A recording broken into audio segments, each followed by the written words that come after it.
Vamos lá, pessoal, continuando aqui, modificando esquemas. Sabemos aí que depois de ter ajudado seu paciente a identificar esquemas subjacentes, é possível começar a trabalhar na mudança de regras básicas disfuncionais de seu modo de pensar e de se comportar.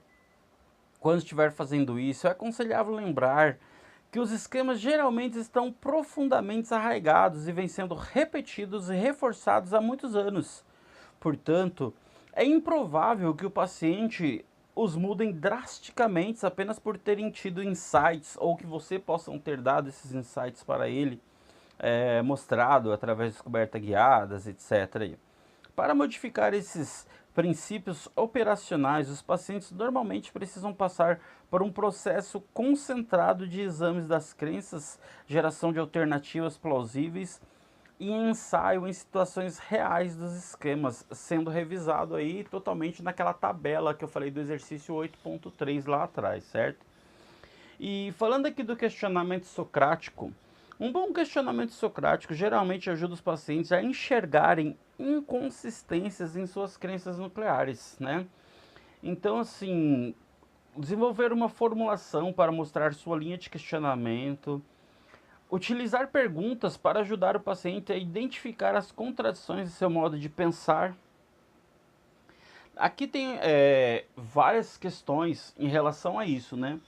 Você pode fazer perguntas que estimulem o paciente a reconhecer crenças adaptativas. Evite fazer perguntas de comandos, né?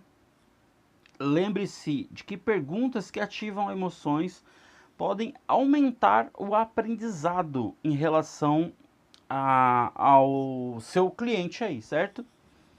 E fazer perguntas que sirvam como um trampolim para a implementação de outros métodos de modificação de esquema. O bom questionamento socrático geralmente prepara o caminho para outros métodos mais específicos para modificações das crenças nucleares. Pense no questionamento socrático como uma chave que pode abrir portas para a aprendizagem.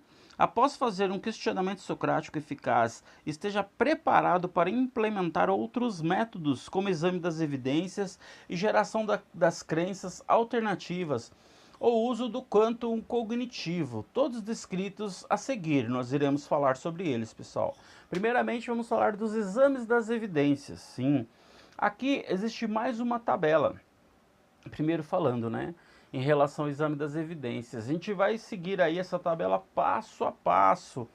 Leia a página 149, tabela 8.4, como examinar as evidências dos esquemas. Pessoal, em razão do tempo do vídeo, eu não vou ficar lendo a tabela aqui, porque senão o vídeo vai ficar muito longo, entendeu? Então, procura aí a página 149 do nosso livro e leia lá a tabela 8.4, como examinar as evidências dos esquemas, né? No capítulo 5, a gente falou um pouquinho, explicou como as evidências dos pensamentos automáticos, os procedimentos para examinar as evidências, os esquemas são muito semelhantes.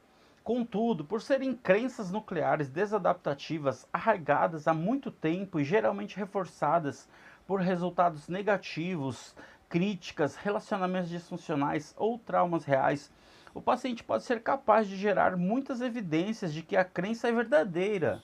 Por quê? Porque ele está muito adaptado com aquilo, pessoal. Por exemplo, um homem que acredite que é um fracassado pode ter vivido muitas situações e resultados negativos, como perda de emprego, rompimentos conjugais ou problemas financeiros. Outro exemplo, uma mulher que lhe diz que é incapaz de ser amada pode narrar uma série de rejeições afetivas. Portanto, ao examinar as evidências dos esquemas, talvez você precise admitir que houve problemas a ser empático com a vicissitude do paciente, entende? Então, assim, a empatia vai ser muito importante nesse sentido, até mesmo para você ter a capacidade aí de entender que tipo de esquemas que estão ali, correto, pessoal? Vamos seguindo aqui, relacionando aí as vantagens e as desvantagens. Alguns esquemas desadaptativos são mantidos por anos porque têm ganhos. Embora possam estar carregados de efeitos negativos, esquemas também pode ter benefícios que induzem a pessoa a manter modo de pensar e agir do mesmo jeito disfuncional. É, o esquema, por exemplo, o esquema de um rapaz, de Alisson. Ela fala assim, né? Tenho de ser perfeito para ser aceito. É um bom exemplo desse tipo de crença nuclear. Seu impulso de perfeccionismo fez dele uma pessoa extremamente triste, mas ele também teve sucessos importantes que derivaram em parte do seu comportamento de perfeccionista. Então, assim, eu sou perfeccionista, é um esquema desadaptativo, mas esse esquema, ele me ajuda também, de repente, um emprego que precise que eu seja perfeccionista em vários detalhes, etc., vai me ajudar de alguma forma. Legal, pessoal? Esses esquemas com dois lados são muito comuns, mesmo em pessoas sem qualquer sintomas psiquiátricos. Talvez você tenha alguma crença que tragam tantas vantagens quanto desvantagens. Só a gente pensar aí nas nossas próximas crenças, né? Você consegue aí deixar uma pergunta no ar aqui, até mesmo para a gente falar no grupo, né? No dia do nosso encontro aí na terça-feira. Você consegue identificar algum desses esquemas em sua lista de esquema personalizado aí? Vamos lá. Para a gente falar aí no dia do grupo, né? Se a gente consegue aí, fazer essa questão de encontrar os nossos esquemas aí que tem a duplicidade, né? De ser tanto negativo quanto positivo. Então aqui, outra técnica, né, que eu falei para a gente aí seguir, é o quanto cognitivo. Essa técnica é muito interessante. Quando, quando os esquemas são expressos em termos absolutos, o paciente pode se ver em uma ótica extremamente negativa. Por exemplo, sou um fracasso. Não sou digna de amor, sou um burro. Se esse tipo de esquema estiver presente, a técnica do quanto cognitivo pode ser utilizada para ajudar o paciente a colocar suas crenças em um contexto mais amplo e moderar seu modo de pensar.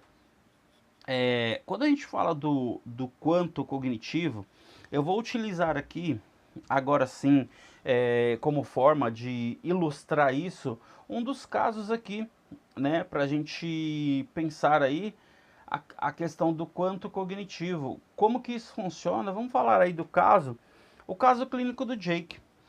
Jake era um homem que se via como um fracasso. Foi solicitado construir uma escala de 0 a 100, para qual fosse 100 igual ao maior fracasso de sua vida, todos os tempos, 50 igual a um grau moderado e 0 representasse a ausência de fracasso durante toda a sua vida.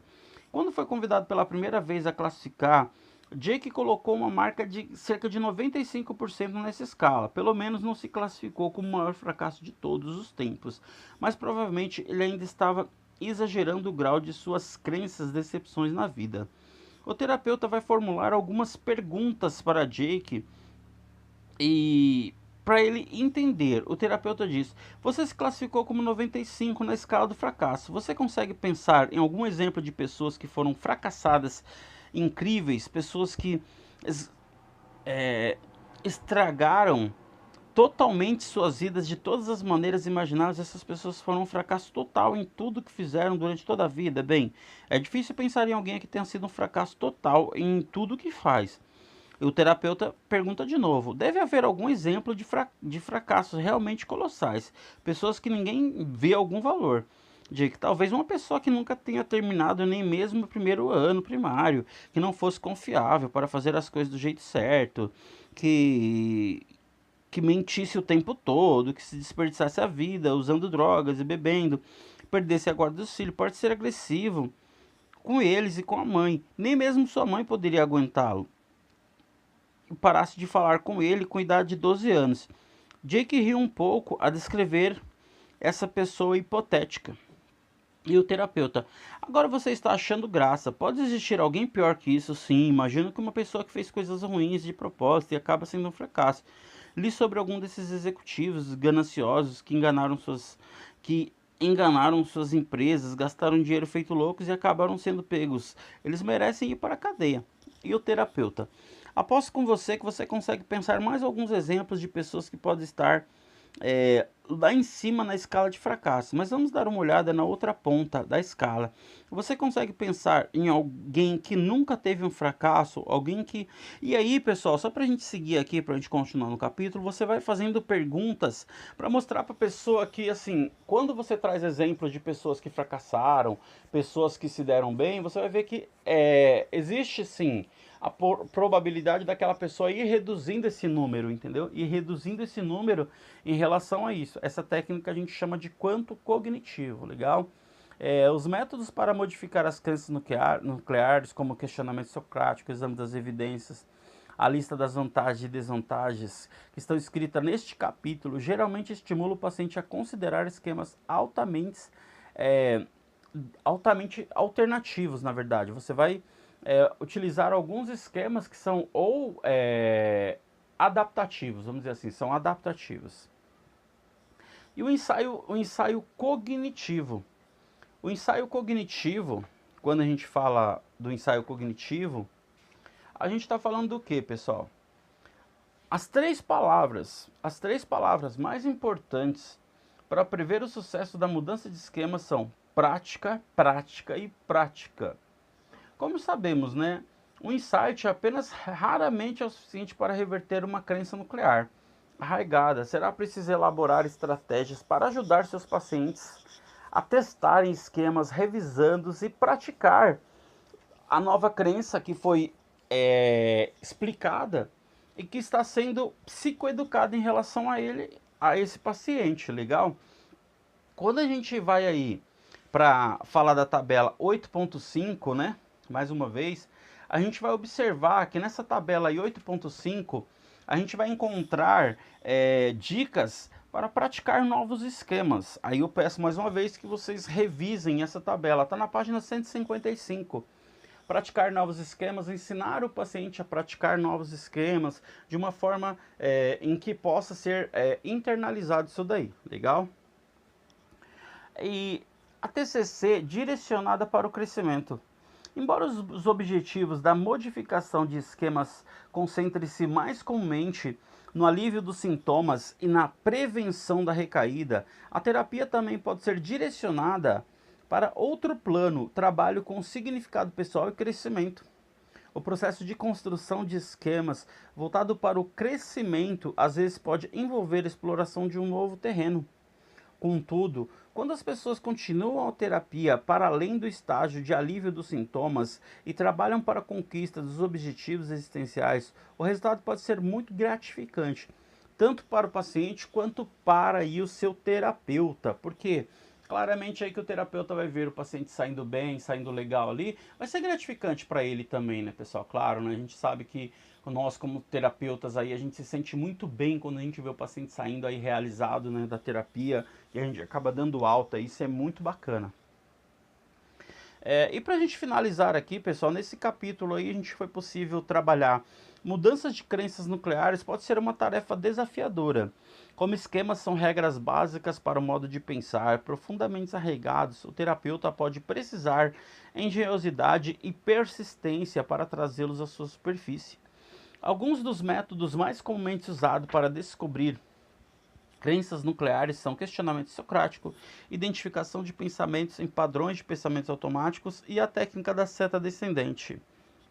Técnicas como a listagem das vantagens e desvantagens pode promover uma perspectiva mais ampla e estimular o desenvolvimento de novos esquemas. Legal, pessoal? Finalizando aqui nosso capítulo 8. No nosso próximo capítulo aí, iremos falar no capítulo 9, problemas e dificuldades comuns. Pessoal, até mais aí, não esqueça de curtir o nosso canal, compartilhar os nossos vídeos aí e até o próximo capítulo, pessoal. Até mais!